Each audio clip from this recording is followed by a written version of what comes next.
ইউক্রেনের জন্য 90 বিলিয়ন ইউরোর ঋণ অনুমোদন দিল ইউরোপিয়ান ইউনিয়ন। দ্রুজবা পাইপলাইন বন্ধ রাখা ছিল ইউক্রেনের রাজনৈতিক ষড়যন্ত্র, অভিযোগ স্লোভাকিয়ার প্রধানমন্ত্রী রবার্ট ফিকোর। অভিবাসন ঠেকাতে $892 মিলিয়ন চুক্তি করল ফ্রান্স ও ব্রিটেন। ডেনমার্কে 2 ট্রেনের মুখোমুখি সংঘর্ষে আহত অন্তত 17। ইরান যুদ্ধের প্রভাবে ইউরোপে সোলার প্যানেলের চাহিদা তুঙ্গে, সাশ্রয়ী ও নবায়নযোগ্য হয় গ্রাহক আরও বাড়ার আশা উৎপাদক কোম্পানির। ইউরোপের হালনাগাদ ও বৈচিত্র্যময় খবরাখবর আপনাদের সামনে এক নজরে তুলে ধরছি আমি আব্দুল আল মামুন।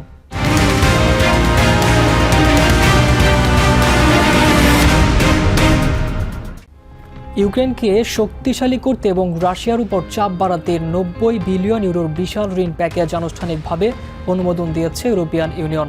বৃহস্পতিবার জোটের পক্ষ থেকে এই ঘোষণা দেওয়া হয়। একই সাথে রাশিয়ার বিরুদ্ধে নতুন করে নিষেধাজ্ঞার প্যাকেজও অনুমোদন করা হয়েছে। ইউরোপিয়ান কাউন্সিলের প্রেসিডেন্ট আন্তোনিও কস্তা জানান, ইউক্রেনে দীর্ঘস্থায়ী শান্তি প্রতিষ্ঠার লক্ষ্যেই এই কৌশল গ্রহণ করা হয়েছে। হাঙ্গেরি তাদের ভেটো ক্ষমতা তুলে নেয় বুধবারই ইইউ রাষ্ট্রদূতরা এই সিদ্ধান্তের পথ সুগম করেন।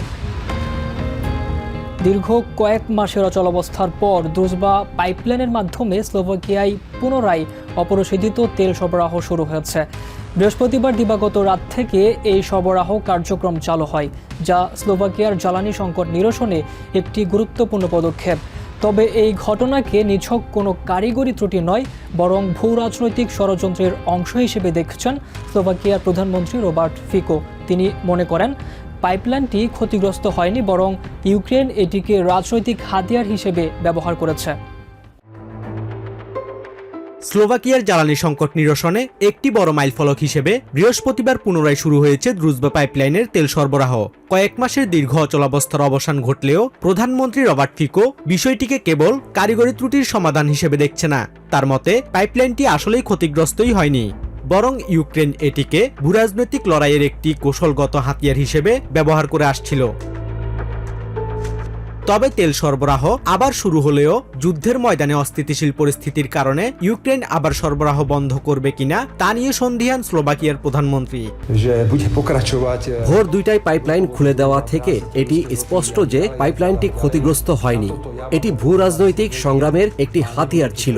আমি জানি না ভবিষ্যতে এই পাইপলাইন দিয়ে নিয়মিত তেল সরবরাহ অব্যাহত থাকবে কিনা, তবে বর্তমান পরিস্থিতিতে এটি ইউক্রেন ও ইউরোপিয়ান ইউনিয়নের মধ্যে একটি গুরুতর সম্পর্কের সূচনা করেছে।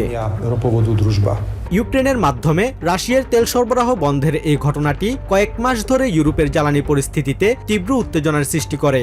তবে বুধবার এই পাইপলাইনে তেল প্রবাহ শুরুর পরে ইইউর পক্ষ থেকে ইউক্রেনের জন্য 90 বিলিয়ন ইউরো ঋণ সংক্রান্ত ভেটো তুলে নেয় হাঙ্গেরি, যা ইউক্রেনের জন্য অত্যন্ত জরুরি ছিল।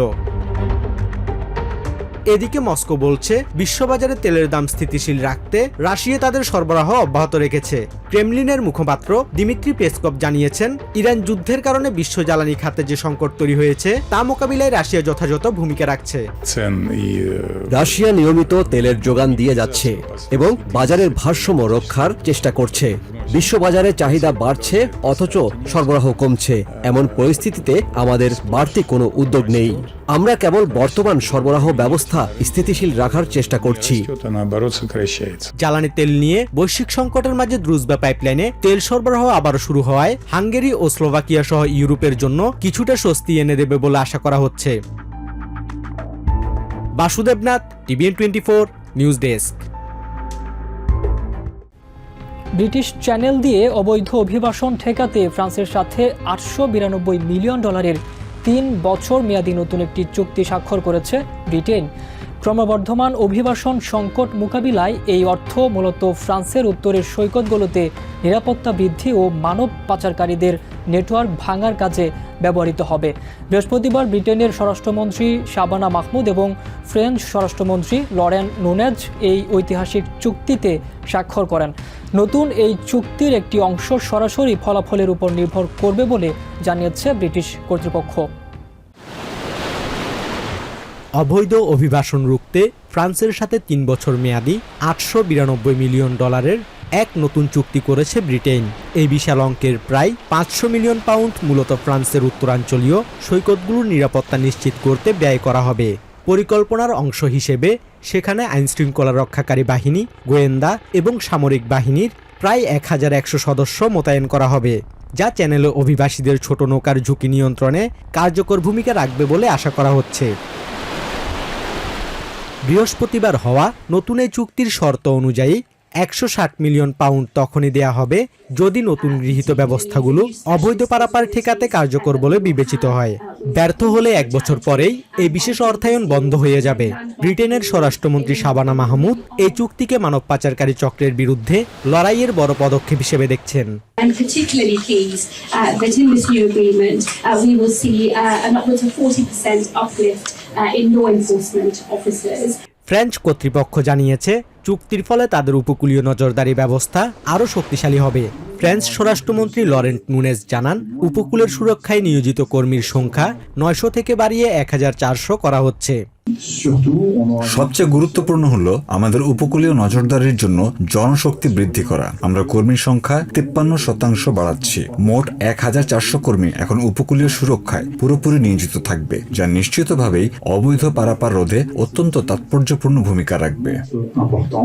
2025 সালে প্রায় 41,000 মানুষ ছোট নৌকায় ব্রিটিশ চ্যানেল পাড়ি দিয়েছে।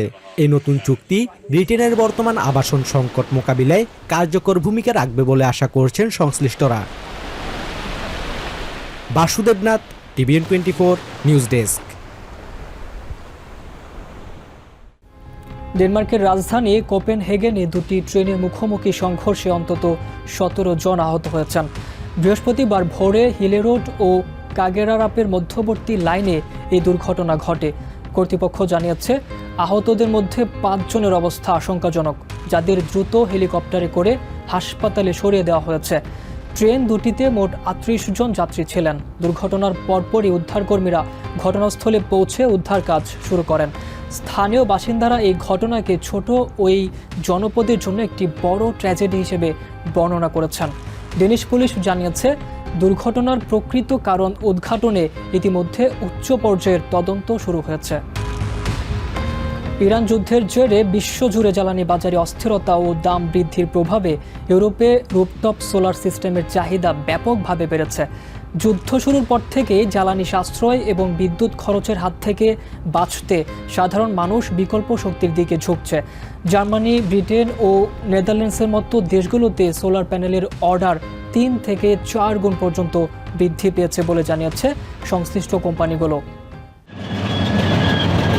ইরান যুদ্ধ ঘিরে বিশ্ব জ্বালানি বাজারে তৈরি হওয়া অস্থিরতা ও আকাশচুম্বী দামের প্রভাবে ইউরোপ জুড়ে বাড়ির ছাদে ব্যবহারযোগ্য সোলার সিস্টেমের চাহিদা ব্যাপকভাবে বেড়েছে। গত ফেব্রুয়ারির শেষ ভাগে যুদ্ধ শুরুর পর জ্বালানি তেলের মূল্য বৃদ্ধি গৃহস্থালী ও ব্যবসায়িক পর্যায়ে চরম অনিশ্চয়তা তৈরি করেছে। এই পরিস্থিতির বিপরীতে সাশ্রয়ী ও নির্ভরযোগ্য শক্তির উৎস হিসেবে সোলার প্যানেল সবার পছন্দের তালিকায় উঠে এসেছে। সোলার প্যানেল সরবরাহকারী প্রতিষ্ঠান সোলার হ্যান্ডেল 24 জানিয়েছে, যুদ্ধ শুরুর পর থেকে তাদের কাছে অর্ডারের সংখ্যা 3 থেকে 4 গুণ বেড়েছে। গ্রাহকদের এই বিপুল চাহিদা সামলাতে প্রতিষ্ঠানটি কয়েক সপ্তাহের মধ্যে প্রায় 500,000 সোলার প্যানেল মজুত করেছে। ইরান যুদ্ধ শুরুর পর থেকেই গ্রাহকদের মধ্যে জীবাশ্ম জ্বালানি পরিহার করে স্বয়ংসম্পূর্ণ হওয়ার প্রবণতা বাড়ছে। আমাদের অনলাইন সার্ভিসে গ্রাহকদের সার্চিং এবং অর্ডারের সংখ্যা 3 থেকে 4 গুণ বেড়েছে। আমাদের লজিস্টিক সক্ষমতা বাড়ানোর চেষ্টা করছি যাতে ভবিষ্যতের চাহিদা মেটাতে পারি। যুদ্ধের কারণে সৃষ্ট জ্বালানি সংকট মানুষের সচেতনতা আরও বাড়িয়ে দিয়েছে। অনেকেই পুরনো তেল চালিত হিটিং সিস্টেম পরিবর্তন করে সোলার ও হিট পাম্পের দিকে ঝুঁকছেন। বিশেষজ্ঞরা বলছেন, জীবাশ্ম জ্বালানির দামের ওঠানামা থেকে বাঁচতে এটি দীর্ঘমেয়াদে একটি টেকসই উপায়। আমি নিজেই সোলার প্যানেল ইনস্টল করতে পারছি, যা আমার বিদ্যুৎ খরচ অনেকাংশেই কমিয়ে দিচ্ছে। নিজের প্রয়োজন নিজেই মেটানোর জন্য এটি এখন সবচেয়ে কার্যকর উপায়। যদিও কিছু বিশেষজ্ঞ মনে করছেন, চাহিদার এই আকস্মিক ঊর্ধ্বগতি পরবর্তীতে কিছুটা স্থিতিশীল হতে পারে। তবে ইউরোপে জ্বালানি স্বাধীনতার বিষয়ে জনসচেতনতা যে এক নতুন উচ্চতায় পৌঁছেছে তা বলাই বাহুল্য। Basudev Nath, TVN 24 news desk. এক নজরে ইউরোপের আরও নানা খবর পেতে চোখ রাখুন TVN24 নিউজ নেটওয়ার্কের ইউটিউব ও ফেসবুক পেজে। নিউ ইয়র্ক থেকে সম্প্রচারিত TVN24 টেলিভিশন বিশ্বজুড়ে বাঙালির কণ্ঠস্বর।